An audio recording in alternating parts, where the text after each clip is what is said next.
Hey everyone, this is Lisa from Life in Layouts, and today I have a layout using a page map sketch from March of 2022. This is the sketch that I am going to follow, and I follow it pretty closely. I do add a couple extra photos. I'm using this super old collection from Echo Park called I Love Sunshine, and this is another one of those layouts that I completed at the crop, so I'm going to start out by prefacing that if I am out of focus or off camera, I do apologize for that. I looked through the collection and I have a lot of paper in this collection, but not a lot of embellishments. Like, I've used this collection a lot, and I actually think that this is the last layout that I made with this collection. I am actually passing some of my scrapbooking stuff, like my older scrapbooking stuff or stuff that I've kind of used up, on to the little girl in this photo, because her mom got her some scrapbooking supplies for Christmas, and she's starting to do kind of more of like a junk journal type thing, and I'm really loving the way she's doing with my old supplies. Like I said, I do follow the sketch pretty closely,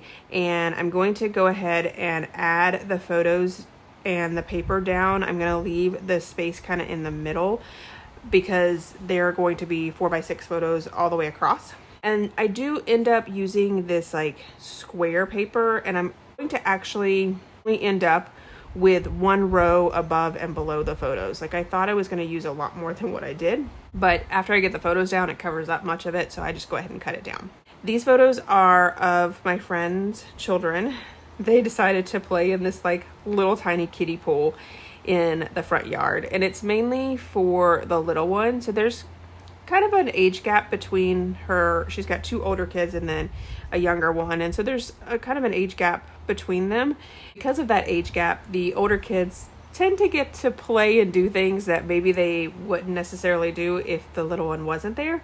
But I feel like the photos really show that they had a blast just hanging out in this like little kiddie pool.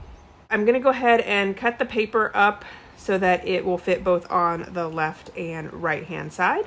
So after I get the paper cut, then I go ahead and adhere it all down along with the photos.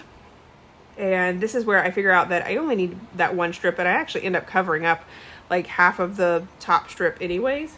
It just added a bunch of different colors to kind of really tie everything in. Now, I do have a diagonal stripe that I'm going to add over on the left hand side. I like the way that those squares kind of added not only the colors, but also some of the fun summer elements, like the beach ball and the ice cream and that little bird and the bathing suit and the butterfly. It just added just some fun summer elements.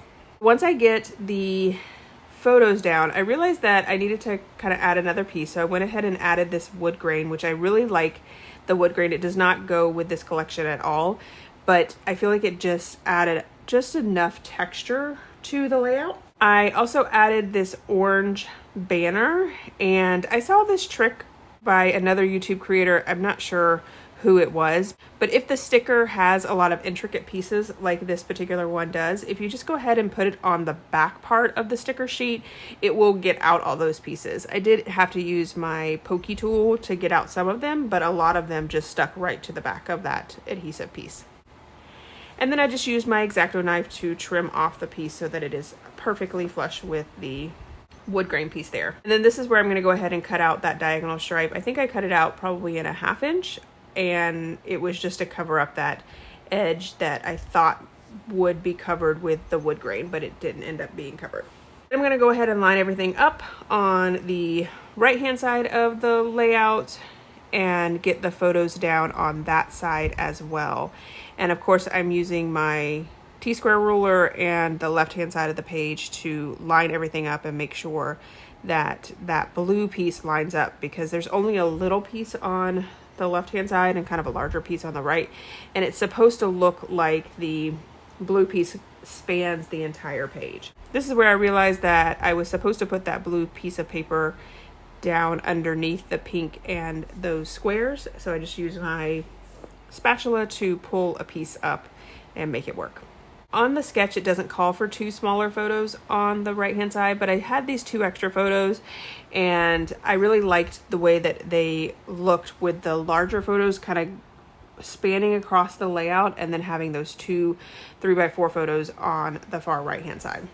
I do use fun foam on one of them to pop them up just to give it a little bit more dimension there. And then I'm going to pull out the embellishment piece, and I have looked at this tag multiple times. It is so large that it just almost kind of doesn't fit anywhere, but I was like, you know what, I'm going to use it on this layout, and I'm going to use it as the title.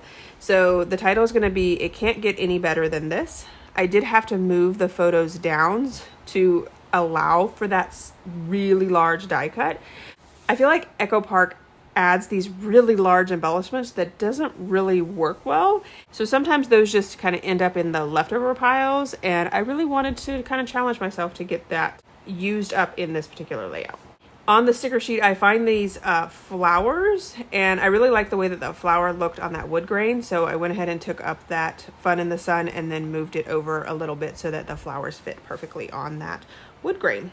And then I add a sun over to the right hand side, which I feel like it kind of mimics, like the flowers would be on the bottom left and then the sun would be on the top right. I did go ahead and cut this circle in half, and I thought maybe I could use the circle in both the clusters, but it only ended up working on the left hand side. Then on the right hand side, I do go ahead and create the cluster over there. I add a tag that she can journal on, and then I ended up adding that other half circle to the cluster on the right. Unfortunately, my camera died at this point, so you can see in the close-up shots what I ended up doing with that cluster, and then also adding the date. So here is my final layout, as well as some close-ups. If you enjoyed this video, if you wouldn't mind giving me a thumbs up, I would really appreciate it. If you haven't done so already and you want to see more double page layout inspiration, make sure you hit that subscribe button. If you would like to support me even further, YouTube is currently treating me as a brand new content creator because of the break that I took. So if you would go back and watch some of my older videos to bring up my watch hours, I would really appreciate it. Thanks everyone for watching, and I hope that you have a scrappy day.